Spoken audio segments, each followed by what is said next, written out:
আমাদের সিন্ডিকেট গুলো ভাঙতে হবে।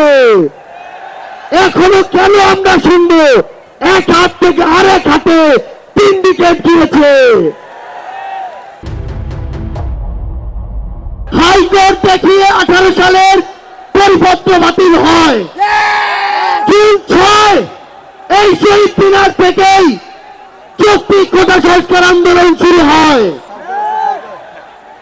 আগস্ট 3 এই শহীদ মিনার থেকেই শত শত ভাইয়ের রক্তের উপরে, লাশের উপরে দাঁড়িয়ে এক দফা ঘোষণা হয়।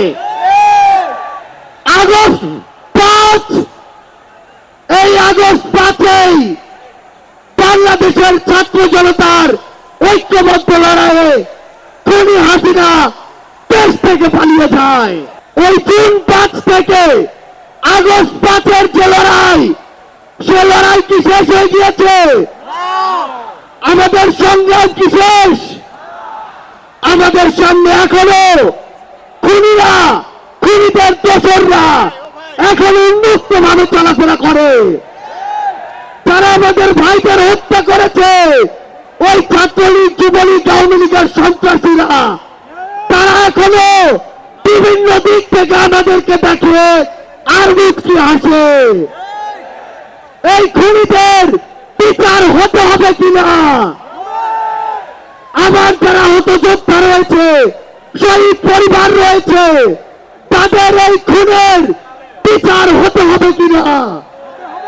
আমরা অবিলম্বে অন্তর্বর্তীকালীন সরকারকে একটি আহ্বান জানাতে চাই। আমরা যদি আমাদের এই শহীদ ভাইদের রক্তের বিচার না করতে পারি, আমরা কখনো নিজেদেরকে মাফ করতে পারবো না। আমরা স্পষ্ট করে একটি কথা বলতে চাই, অন্তর্বর্তীকালীন সরকার এখনো যেই জায়গায় আটকে আছে, আমাদের সিন্ডিকেট গুলো ভাঙতে হবে। এখনো কেন আমরা শুনবো এক হাত থেকে আরেক হাতে সিন্ডিকেট দিয়েছে? তাহলে আপনারা আপনাদের জায়গা থেকে কি অ্যাকশন নিচ্ছেন?